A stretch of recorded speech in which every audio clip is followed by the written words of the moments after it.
I'm going to be showing you how to decorate your subreddit community. So decorating a subreddit community is done through moderator tools, and you must be a moderator of the subreddit to do this. So here are main ways to decorate it. So banner is the large image at the top of your subreddit. So as you can see at the top, you have this image right there. So that's the banner. So what you can do is go to your subreddit and you need to find mod tools. Remember, you can only find them if you are a moderator, and you have the option of selecting a community appearance. Then you can just select banner and upload an image and tap on save.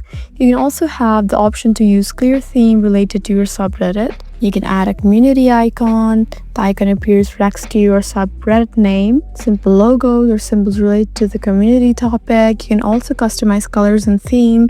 You can change your background color, buttons colors, and link colors. If you want a gaming subreddit, you can use a dark theme, and if you want a study subreddit, you can use light and simple themes. So in all of these ways, you can successfully decorate your subreddit community.